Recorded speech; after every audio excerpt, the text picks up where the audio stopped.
नमस्कार विद्यार्थी मित्रांनो, स्मार्ट अभ्यास या यूट्यूब चॅनलवर आपले मनापासून स्वागत आहे. आज दिनांक 1 नोव्हेंबरच्या ज्या महत्त्वाच्या चालू घडामोडी असणार आहेत त्याचा अभ्यास या व्हिडिओच्या माध्यमातून आपण करणार आहोत. तत्पूर्वी आपण जर चॅनलवर नवीन असाल तर चॅनलला सबस्क्राईब करून घ्यायचं आहे. व्हिडिओ जर आवडला तर व्हिडिओला लाईक करायचा आहे. तसेच हा व्हिडिओ आपल्या विद्यार्थी मित्रांना नक्की शेअर करायचा आहे, जेणेकरून याचा फायदा आपल्या मित्रांनासुद्धा होणार आहे. चला मग सुरुवात करूया आजच्या या चालू घडामोडींना.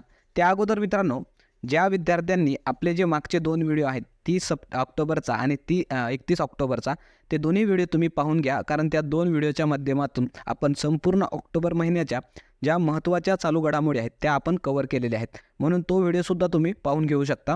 त्यामधून तुम्हाला सर्व ऑक्टोबरच्या ज्या महत्त्वपूर्ण घडामोडी आहेत त्या कव्हर होऊन जातील. चला मग सुरुवात करूया आजच्या चालू घडामोडींना. पहिला प्रश्न असणार आहे की नुकतेच डायरी ऑफ होम मिनिस्टर पुस्तक प्रकाशित झाले, त्याचे लेखक कोण आहेत? आणि ऑप्शन्स आपण या ठिकाणी दिले आहेत. याचं योग्य उत्तर असणार आहे ऑप्शन नंबर ए, अनिल देशमुख हे या पुस्तकाचे लेखक आहेत. त्या पुस्तकाचं नाव लक्षात ठेवायचं आहे, डायरी ऑफ होम मिनिस्टर. तर हे जे आपले अनिल देशमुख आहेत ते अगोदर महाराष्ट्र राज्याचे माजी गृहमंत्री राहिलेले आहेत आणि त्यांचंच हे पुस्तक प्रकाशित झालेलं आहे. म्हणून हे माहिती असणं आपल्याला गरजेचं आहे. आपल्या परीक्षेच्या दृष्टीने ते महत्त्वाचं आहे. त्यासोबतच या वर्षामध्ये ज्या इतर आत्मकथा प्रकाशित झाल्या आहेत त्यासुद्धा आपल्याला माहिती असणं गरजेचं आहे. जसं अ सोर्स कोड नावाची जी आत्मकथा आहे, बिल गेट्स यांच्यावर लिहिण्यात आलेली आहे, तीसुद्धा प्रकाशित झाली आहे. त्यानंतर जे आर अश्विन जो क्रिकेटर आहे त्यावरसुद्धा एक आत्मकथा आलेली आहे, I have the streets a Kutty cricket story. त्यानंतर आहे सोनू सूद याच्यावरची आत्मकथा, I am no messiah. Vishwanath Anand जे बुद्धिबळपटू आहे त्यांच्यावर आत्मकथा आहे, माइंड मास्टर. सुरेश रैना जो क्रिकेटर आहे त्याचीसुद्धा आत्मकथा आलेली आहे, बिलीव नावाची. प्रियंका चोपडा जे एक अभिनेत्री आहे त्याचीसुद्धा आत्मकथा आलेली आहे, अनफिनिश्ड नावाची. मनोज नरवाने जे भारतीय सेना प्रमुख राहिलेले आहेत, मनोज नरवाने, हा पॉईंट स्टार करून ठेवायचा आहे, त्यांचीसुद्धा आत्मकथा आलेली आहे, 4 स्टार ऑफ डेस्टिनी नावाची. आणि एस सोमनाथ जे आपली इस्रो अंतराळ संस्था आहे त्याचे प्रमुख आहेत सध्या, त्यांचीसुद्धा आत्मकथा प्रकाशित झाली आहे. त्याचं नाव लक्षात ठेवायचं आहे, निलाऊ कोडीचा सिंहांगल, जी मल्याळम भाषेमध्ये आहे. तर या काही अत्यंत महत्त्वाच्या आत्मकथा आहेत आपल्या परीक्षेच्या दृष्टीने, ते आपण नक्की लक्षात ठेवायचे आहेत. त्यानंतर पुढचा प्रश्न असणार आहे की नुकतेच क्रीडा मंत्रालयाने कोणते पुरस्कार देणे बंद केले आहे? आणि ऑप्शन्स या ठिकाणी दिले आहेत. याचं योग्य उत्तर असणार आहे option number A, Dhyan Chand lifetime achievement पुरस्कार क्रीडा मंत्रालयाकडून आता देणं बंद केलेलं आहे. त्या संदर्भामध्ये थोडी अधिकची माहिती आपण बघणार आहोत. 2024 या वर्षापासून हा जो काही पुरस्कार आहे, ध्यानचंद पुरस्कार लाईफटाईम अचिव्हमेंट संदर्भामधला, त्याचं नाव बदलण्यात आलेलं आहे मित्रांनो. आता हा जो पुरस्कार आहे त्या पुरस्काराचं नाव काय असणार आहे? अर्जुन पुरस्कार लाईफटाईम अचिव्हमेंट पुरस्कार म्हणून ते दरवर्षी आता दिलं जाणार आहे. तर हे मुद्दा आपल्याला लक्षात ठेवायचा आहे. तसेच या पुरस्काराची सुरुवात कधी झाली होती तर 2002 या वर्षी झाली होती. आणि हा पुरस्कार कोणाला देण्यात येतो विचारला तर आपल्याला माहिती असणं गरजेचं आहे. जे ऑलिम्पिक असेल किंवा पॅराऑलिम्पिक असेल किंवा आशियाई खेळ असेल, राष्ट्रकुल क्रीडा स्पर्धा यामध्ये जे उत्तम कामगिरी करणारे खेळाडू असतात त्यांना हा पुरस्कार देण्यात येतो. आणि तसेच आपल्याला हा सुद्धा एक महत्त्वाचा मुद्दा माहिती पाहिजे की जे क्रीडा क्षेत्र आहे त्या क्रीडा क्षेत्रातला सर्वोच्च क्रीडा पुरस्कार कोणता आहे तर मेजर ध्यानचंद खेलरत्न पुरस्कार क्रीडा क्षेत्रामधला सर्वोच्च पुरस्कार आहे. हे सुद्धा आपल्याला लक्षात ठेवायचं आहे. त्यानंतर पुढचा प्रश्न आपल्याला बघायचा आहे की नुकतेच केंद्र सरकारने किती वर्षापेक्षा अधिक वृद्ध नागरिकांना अतिरिक्त पेन्शन देण्याची घोषणा केली आहे? आणि ऑप्शन्स या ठिकाणी दिले आहेत. याचं योग्य उत्तर असणार आहे ऑप्शन नंबर सी, 80 वर्षापेक्षा ज्यांचं जास्त वय असेल त्या अशा वृद्ध नागरिकांना आता केंद्र सरकार अतिरिक्त पेन्शन देणार आहे. त्या संदर्भामधला हा प्रश्न आहे आणि हा महत्त्वाचा प्रश्न आहे आपल्या परीक्षेच्या दृष्टीने. त्याविषयी थोडी अधिकची माहिती आपल्याला बघायची आहे. या पेन्शन स्कीमद्वारे सरकार काय करणार आहे की जे 80 वर्षापेक्षा जास्त वय असणारे वृद्ध पेन्शनर आहेत त्यांना काय केलं जाणार आहे की यामध्ये ॲडिशनल असं अतिरिक्त पेन्शन अजून दिलं जाणार आहे केंद्र सरकारमार्फत. मग ते कशी रचना असणार आहे तर ज्यांचं वय 80 ते 85 दरम्यान आहे त्यांना जे अगोदर पेन्शन मिळत आहे त्यामध्ये अजून एक्स्ट्रा 20% पेन्शन त्यांना सरकार देणार आहे. ज्यांचं 85 ते 90 वय असणार आहे त्यांना जे अगोदर येत आहे पेन्शन त्यामध्ये 30% अधिकची मिळणार आहे रक्कम. 90 ते 95 दरम्यान वय असणाऱ्यांना 40% अधिकची पेन्शन मिळणार आहे. आणि 95 ते 100 ज्यांचं वय आहे त्यांना 50% अधिकची पेन्शन मिळणार आहे. आणि 100पेक्षा ज्यांचं अधिक वय आहे त्यांना 100% पेन्शनही मिळणार आहे. 100% म्हणजे काय? अगोदर समजा एखाद्याला 10,000 रुपये पेन्शन मिळत असेल महिन्याला तर त्याला अजून 100% म्हणजेच अजून 10,000 सरकार हे त्यांच्यामार्फत देणार आहे. तर त्या संदर्भामधला हा ॲडिशनल पेन्शनचा प्रश्न आहे, ते आपल्याला विचारला जाऊ शकतो, ते आपण लक्षात ठेवायचं आहे. त्यानंतरचा प्रश्न असणार आहे की नुकतेच प्रकाशित फिफा रँकिंगमध्ये भारतीय फुटबॉल संघाचे स्थान कितव्या क्रमांकावर आहे? आणि ऑप्शन्स या ठिकाणी आपण दिले आहेत. याचं योग्य उत्तर असणार आहे ऑप्शन नंबर डी, 125व्या क्रमांकावर भारतीय फुटबॉल संघ राहिलेला आहे मित्रांनो या फिफा रँकिंगनुसार. त्या संदर्भामध्ये आपल्याला हे लक्षात ठेवायचं आहे, हे जे काही भारतीय फुटबॉल संघ आहे त्याचे सध्या प्रशिक्षक आहेत क्रेग फुलटन. सुनील छेत्री नावाचा एक भारतीय फुटबॉलपटू होता मित्रांनो, ते नुकताच या फुटबॉल खेळामधून त्यांनी निवृत्ती जाहीर केलेली आहे, ते सुद्धा आपल्याला लक्षात ठेवायचं आहे. आणि हा जो फुटबॉल खेळ असतो त्यामध्ये एकूण 11 खेळाडू असतात. हे सुद्धा आपल्याला परीक्षेमध्ये प्रश्न विचारण्यात आलेला आहे की फुटबॉलमध्ये किती खेळाडू असतात, हे आपण लक्षात ठेवायचं आहे. तसेच आता नुकतंच एक बातमी आली होती की बालादेवी नावाचे जे फुटबॉलर आहे त्याने नुकतंच 50 आंतरराष्ट्रीय गोल करणारी ती पहिली भारतीय महिला फुटबॉलर बनलेली आहे. हा सुद्धा मुद्दा आपल्याला लक्षात ठेवायचा आहे. त्यानंतर पुढचा प्रश्न असणार आहे की ग्लोबल नेचर कन्झर्वेशन इंडेक्स 2024नुसार भारताचा क्रमांक कितवा आहे? आणि ऑप्शन्स या ठिकाणी दिले आहेत. याचं योग्य उत्तर असणार आहे ऑप्शन नंबर सी, भारताचा या रँकिंगमध्ये 176वा क्रमांक आहे. तर हा आपल्याला लक्षात ठेवायचा आहे.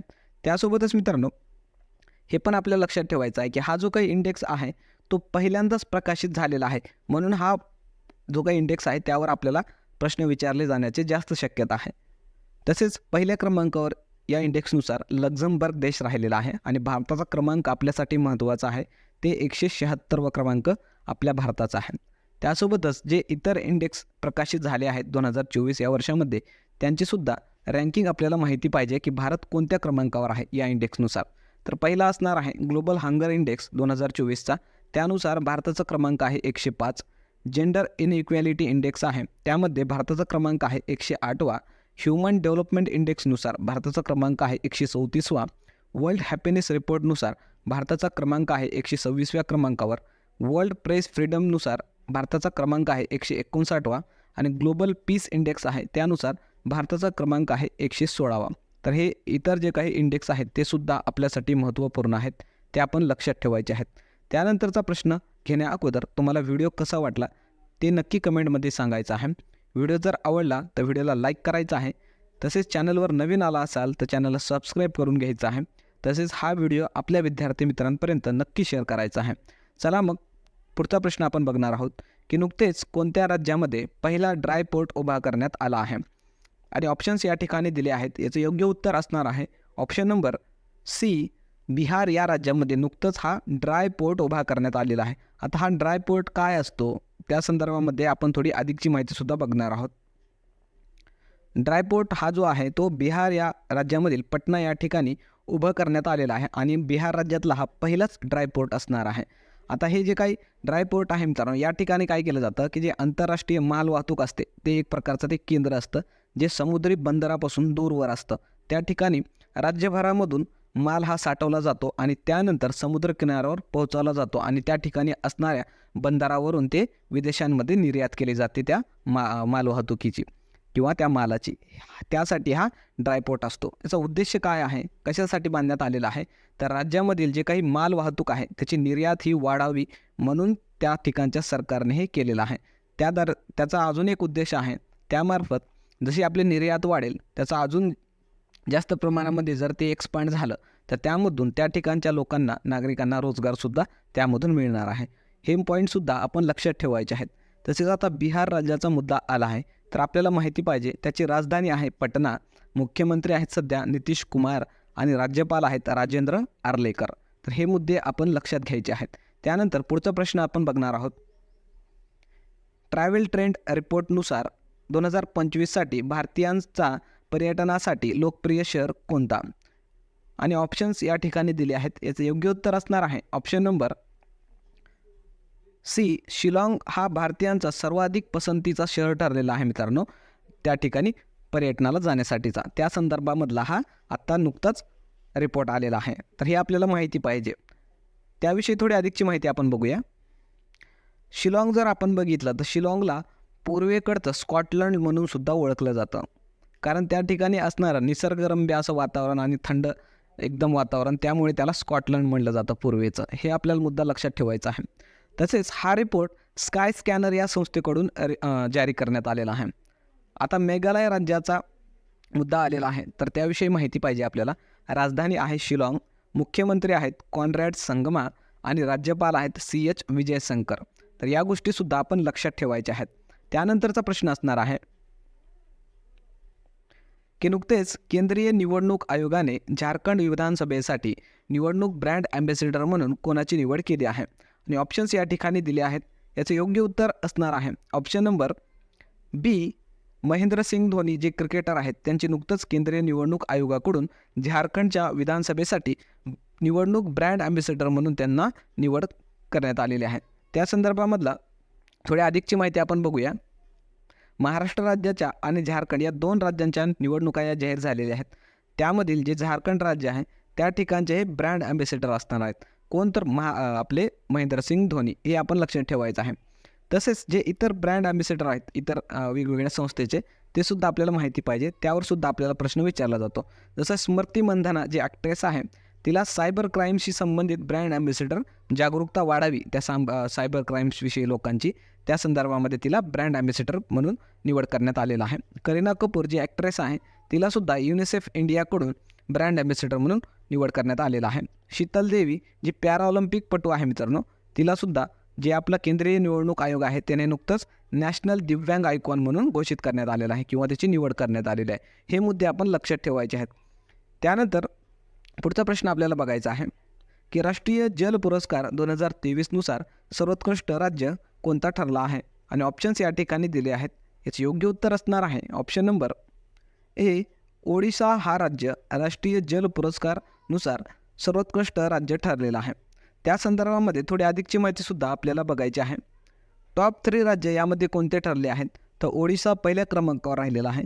दुसऱ्या क्रमांकावर उत्तर प्रदेश राज्य, तिसऱ्या क्रमांकावर गुजरात आणि पुदुचेरी हे 2 पुरस्कार जे राज्य आहेत किंवा जे केंद्रशासित प्रदेश आहे पुदुचेरी, या दोघांना संयुक्तपणे हा 3ऱ्या क्रमांकाचा अवॉर्ड देण्यात आलेला आहे. तर हे मुद्दा आपल्याला लक्षात ठेवायचा आहे. तसेच सर्वोत्कृष्ट कृषी राज्य पुरस्कार महाराष्ट्राला मिळालेला आहे 2023चा.